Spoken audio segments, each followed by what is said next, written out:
सभी छात्रों का हिंदी विषय के व्याकरण विभाग रस भाग 2 में स्वागत है। बोर्ड परीक्षा में विभाग 5 व्याकरण 10 अंक के लिए पूछा जाता है। कृति 5 अ काल परिवर्तन करके वाक्य फिर से लिखिए। 4 वाक्य दिए जाते हैं, उसमें से 2 के उत्तर लिखने पड़ते हैं। अंक है 2। उसमें आ है अलंकार पहचानना। 4 काव्य पंक्तियाँ दी जाती है, उसमें से 2 काव्य पंक्तियों के उत्तर लिखने हैं। अंक है 2। उसमें ए है रस पहचानना। यहाँ पर भी 4 काव्य पंक्तियाँ दी जाती है, उसमें से 2 काव्य पंक्तियों के उत्तर लिखने हैं। अंक है 2। ई है दीर्घ ई।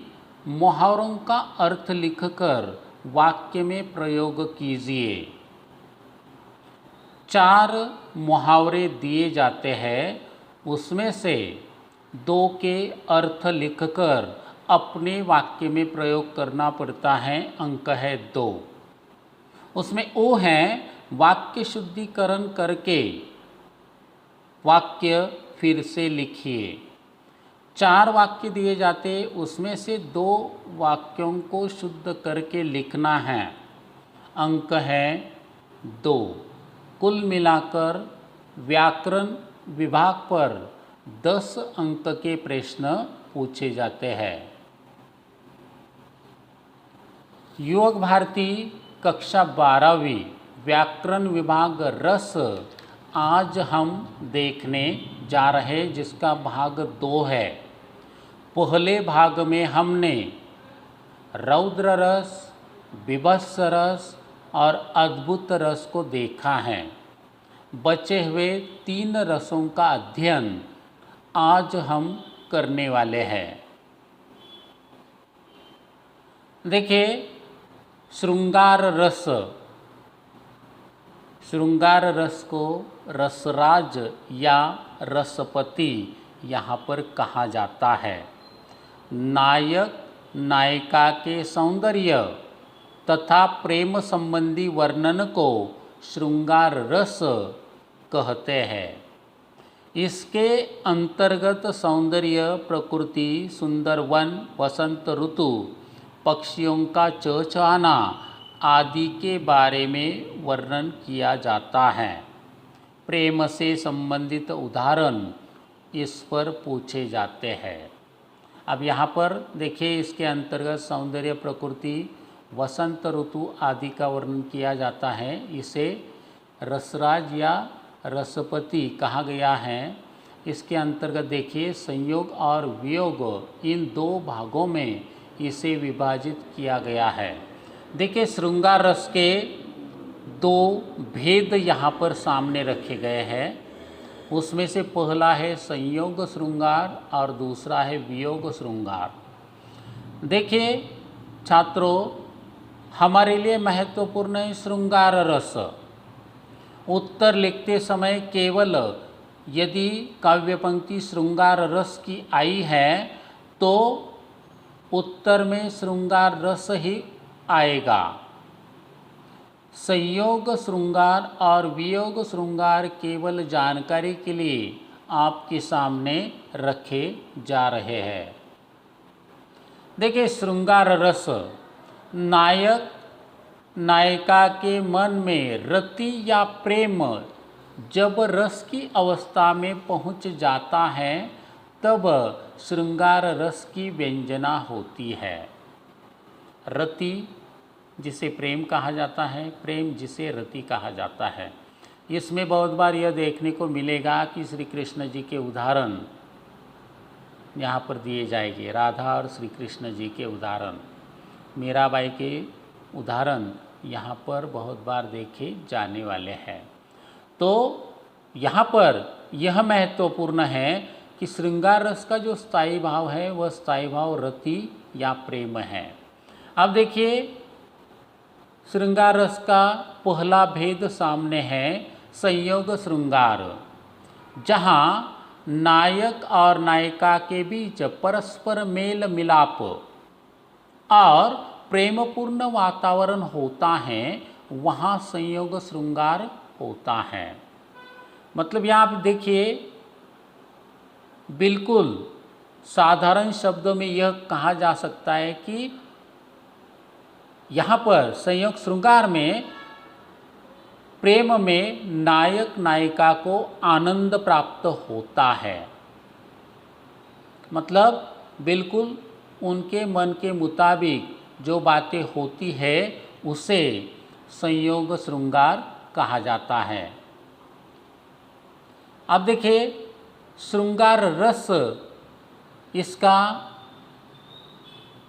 उदाहरण यहाँ पर हम देख रहे हैं, जिसमें पहला उदाहरण आया है। देखिए, राम के रूप निहारती जानकी, कंकन के नग की परछाई, याते सुधि भूली गई, केर टेकी रही पल टारत नाही। देखिए यहाँ पर उदाहरण राम जी के रूप में हमारे सामने आया है। यह प्रसंग उस समय का है जब श्री राम और सीता के विवाहोत्सव का कार्यक्रम चल रहा था। सब जन मिलकर मंगल गीत गा रहे थे। युवा ब्राह्मण एकमेव स्वर में वेद पाठ कर रहे थे। प्रस्तुत पंक्तियों में तुलसीदास जी ने कहा है, तुलसीदास जी जिन्होंने रामचरितमानस लिखा है, राम जी की जो जीवनी है, संपूर्ण जीवनी का वर्णन रामचरितमानस में किया जा चुका है। वही तुलसीदास का उल्लेख यहाँ पर आया है। उनके मतानुसार उनका यह कहना है कि सीता प्रभु श्री राम का रूप निहार रही हैं, क्योंकि दूल्हे के वेश में श्री राम अत्यंत मनमोहक दिख रहे हैं। इसलिए बिल्कुल सीता जी श्री राम जी को निहारती हुई यहाँ पर नजर आ रही है। दूसरा उदाहरण देखिए, मेरे तो गिरिधर गोपाल दूसरो न कोई, जाके सिर मोर मुकुट मेरे पति सोई। जो चित्र दिखाई दे रहा है, श्री कृष्ण सामने है, आगे है, और उनके पीछे जो है वो मीराबाई है। हिंदी साहित्य के लिए मीराबाई का योगदान, बहुत बड़ा योगदान यहाँ पर माना जा सकता है। मीराबाई कहती है, मेरे तो गिरिधर गोपाल अर्थात श्री कृष्ण ही उनके सर्वस्व है, अन्य किसी से मेरा कोई संबंध नहीं है। जिस कृष्ण के सिर पर मोर मुकुट है वही मेरा पति है। मैं श्री कृष्ण को ही अपना पति अर्थात रक्षक मानती हूँ। यहाँ पर संयोग श्रृंगार हुआ है, बिल्कुल आनंद का माहौल मीराबाई के मन में और सीता मैया के मन में यहाँ पर देखने को मिल रहा है। इसलिए संयोग श्रृंगार इस रस की यहाँ पर उत्पत्ति हुई है, अर्थात श्रृंगार रस यहाँ पर सम्मिलित है। अगला उदाहरण देखिए, वियोग श्रृंगार का उदाहरण यहाँ पर है। मतलब दूसरा भेद सामने आया है, जहाँ नायक और नायिका के बीच परस्पर दूरी, विरह अथवा तनावपूर्ण वातावरण होता है और मिलाप मिलन नहीं होता, वहाँ वियोग श्रृंगार होता है। मैंने पहले बता दिया है, संयोग श्रृंगार में आनंद होता है, वियोग का अर्थ ही दुख है। यहाँ पर नायक और नायिका के बीच परस्पर विरोधी स्थिति आ जाती है। उस लड़की का चेहरा देखिए, चित्र में दिखाई दे रहा है, इंतज़ार में है। मतलब यहाँ पर वियोग देखने को मिल रहा है, थोड़े से दुख के भाव इस लड़की के या तो फिर औरत के चेहरे पर देखने को मिल रहे हैं। शायद परस्पर दूरी है, विरह है, तनावपूर्ण वातावरण निर्माण हो चुका है। मिलाप की कोई संभावना नहीं, मिलन की कोई संभावना नहीं, और इसी कारण चेहरा उदास है, दुखी है। इसका संचारी भाव देखिए उदासी है। दुख, निराशा, स्थायी भाव है रति। रति का अर्थ होता है प्रेम। श्रृंगार रस के अंग देखिए फिर एक बार यहाँ पर सामने आए हैं। स्थायी भाव है रति, प्रेम। आलंबन नायक और नायिका के रूप में है। उद्दीपन आलंबन का सौंदर्य, प्रकृति, सुंदर उपवन, वसंत ऋतु, पक्षियों की चहचहाट आदि। अनुभव क्या है? अनुलोकन, स्पर्श, आलिंगन, कटाक्ष, अश्रु आदि। संचारी भाव क्या है इसका? हर्ष है, अभिलाषा है, स्मृति है, रुदन है, आवेग है, उन्माद है, आशा आदि संचारी भाव यहाँ पर सामने आ चुके हैं। देखिए यहाँ पर इस 12वीं कक्षा के लिए महत्वपूर्ण उदाहरण यहाँ पर हमने सामने रखा है। देखिए, कहत नटत रिजत खिजत मिलत खिलत लजियात, भरे भवन में करत हैं नयननु ही सौ बात।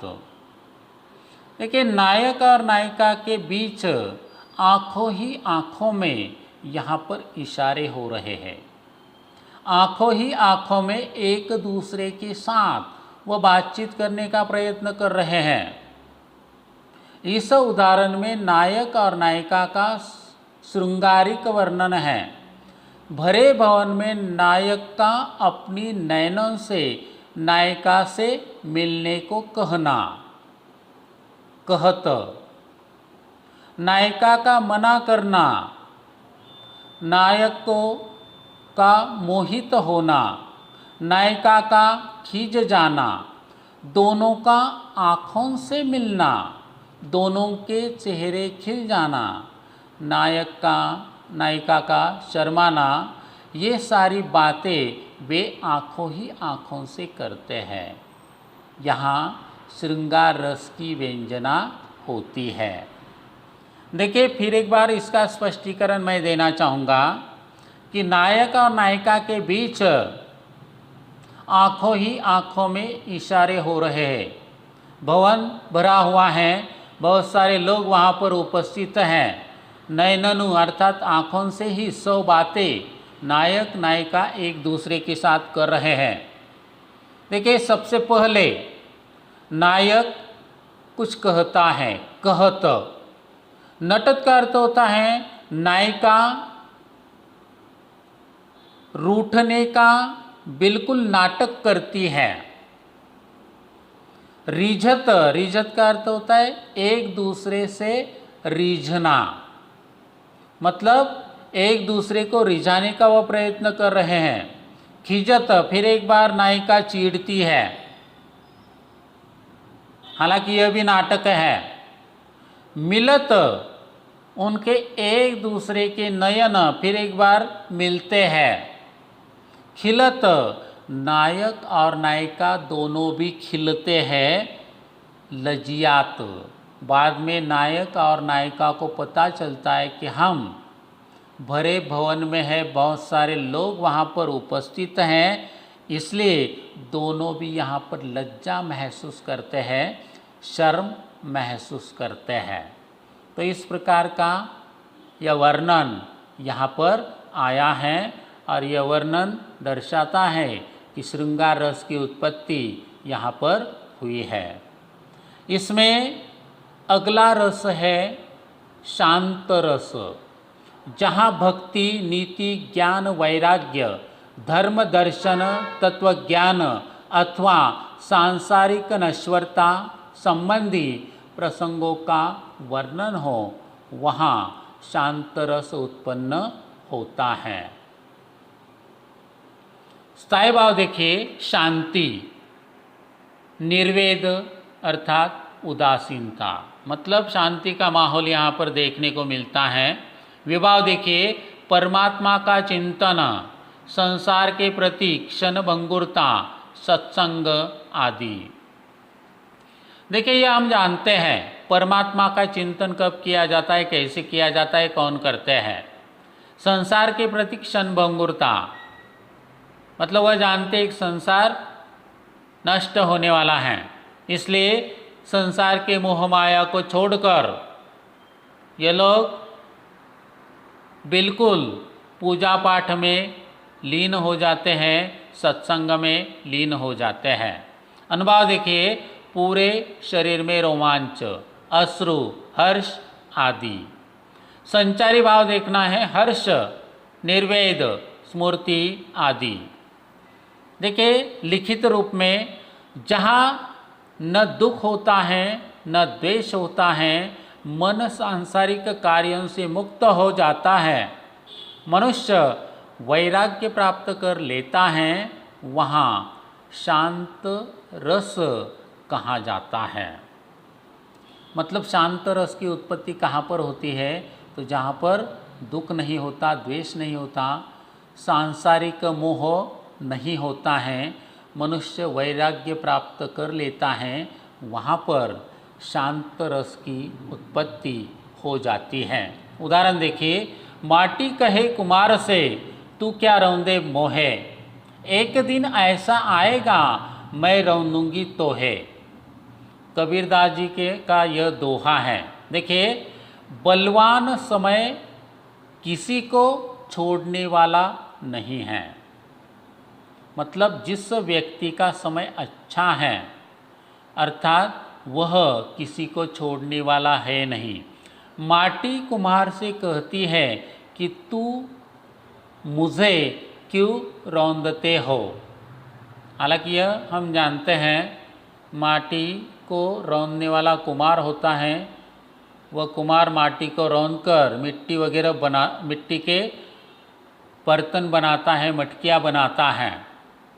लेकिन माटी का यह कहना है कि तू मुझे क्यों रौंदता है, एक दिन ऐसा आएगा जब तुम्हारा अंत विनाश हो जाएगा और तुम भी माटी में मिल जाओगे, तब मैं तुम्हें रौंदूंगी।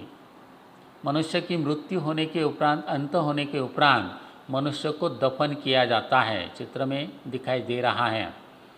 हालांकि माटी का यहाँ पर यह मानना है कि पहले तूने मुझे रौंदा था, तब तुम्हारा समय था, लेकिन अब मेरा समय है, मैं तुम्हें रौंदूंगी। बहुत ही बढ़िया उदाहरण यहाँ पर यह शांत रस का सामने आया है। अंतिम रस है हमारे इस पाठ्यक्रम का भक्ति रस।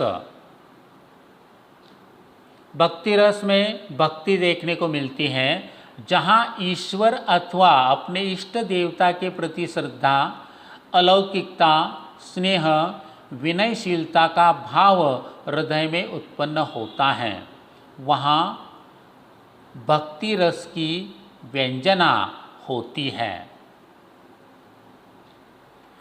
देखिए, भक्ति रस अर्थात भक्ति जिसका संचारी भाव देव विषयक रति है। देव विषयक रति अर्थात ईश्वर के प्रति प्रेम का भाव यहाँ पर देखने को मिलता है। बहुत सारे संत जनों का नाम यहाँ पर हम ले सकते हैं, जिनके मन में ईश्वर विषयक प्रेम देखने को मिलता है। बहुत से संत जन हैं। विभाव देखिए, परमात्मा के अद्भुत कार्यकलाप, सत्संग। अनुभव देखिए, भगवान के नाम तथा लीला का कीर्तन, आँखों से आंसुओं का गिरना, गदगद हो जाना, कभी रोना कभी साधना आदि। मतलब सबसे महत्वपूर्ण बात यहाँ पर यह देखने को मिलती है कि लीला का कीर्तन, भगवान के नाम का कीर्तन यहाँ पर दिया जाता है। अर्थात यह कीर्तन बताते समय वहाँ पर भक्ति भाव निर्माण हो जाता है, सुनने वाले उस भक्ति में लीन हो जाते हैं और इसे ही भक्ति रस यहाँ पर कहा जाता है। इसका संचारी भाव देखिए, निर्वेद, उदासीनता, हर्ष आदि यहाँ पर संचारी भाव में आ जाते हैं। उदाहरण देखिए, महत्वपूर्ण उदाहरण इसे हम मान सकते हैं इस रस के लिए। समदर्शी है नाम तुम्हारो, सोई पार करो, एक नदिया एक नार कहावत, मैलो नीर भरो, एक लोहा पूजा में राखत, एक घर बाधिक परो, सो दुविधा पारस नहीं जानत, कंचन करो खरो। अर्थात कंचन करो खरो, अर्थात उसे खरा करने के लिए जो बातें होती है वह बातें यहाँ पर आ जाती है। देखिए, सूरदास जी का यह पद है। सूरदास जी जन्म से अंधे थे, फिर भी उन्होंने बहुत सारे दोहे, बहुत सारी बातें यहाँ पर लिखवा कर रखी हैं अपने लेखनी के माध्यम से। सूरदास जी प्रभु से प्रार्थना करते हैं कि आप समदर्शी हो, आपके पास कोई भी गुनाहगार यदि आता है तो उस गुनाहगार को तुम माफ़ करवा देते हो, उसका दुख वहाँ पर दूर करवा देते हो। अन्य लोग भी आपके पास आते हैं तो उनके भी दुख हरने का काम आप करते हो, चाहे वह गुनाहगार हो चाहे अच्छा आदमी क्यों ना हो, उनका उद्धार आप करवा देते हो। इसके साथ साथ सूरदास जी का यह भी मानना है, लोहा तो एक है मगर लोहे से कुछ औजारें यहाँ पर बनती हैं, छुरी है, तलवार है, यह औजारें यहाँ पर बनाई जाती हैं और इसी लोहे से बिल्कुल देवताओं की मूर्ति भी बनती है। दोनों भी लोहे सामने आ गए हैं। साथ ही साथ इन लोहों के मंदिरों में त्रिशूल या चक्र वहाँ पर चिन्ह के रूप में बनाए जाते हैं, मंदिरों में रखे जाते हैं। पारस के पास कौन सा भी इसका अर्थ यह लेना है कि उसके पास चाकू, छुरी या तलवार चली जाए या तो फिर देवताओं की मूर्ति क्यों न चली जाए, लोहा चला जाए, तो वह यहाँ पर भेद नहीं करता है, वह दोनों को खरा सोना यहाँ पर बना देता ही है। बहुत ही बढ़िया उदाहरण यहाँ पर यह हमारे सामने आया है। देखिए, स्वाध्याय के रूप में कुछ प्रश्न सामने हैं। कृति क्रमांक 5 में यह प्रश्न पूछे जाते हैं। यह पहले मैं बता चुका हूँ। कुछ उदाहरण उन्होंने यहाँ पर दिए, कुल मिलाकर 5 उदाहरण हैं। इन 5 उदाहरणों को आपको आपकी कॉपी में उतार कर रखना है। इसके साथ साथ पाठ्यक्रम में जो बातें सामने आए हैं, व्याकरण विभाग, यह संपूर्ण 10 अंक के लिए पूछा जाता है और वह 10 अंक कौन से हैं, पहले यह मैं बता चुका हूँ, फिर एक बार यह सामने है, इसका भी अध्ययन करना है। आज की इस तासिका में हमने कुल 3 रसों का अध्ययन यहाँ पर किया है। श्रृंगार रस है, शांत रस है और भक्ति रस है। 3 रसों का अध्ययन हमने व्याकरण विभाग रस भाग 2 में यहाँ पर किया है। आज के लिए इतना ही काफ़ी है। धन्यवाद।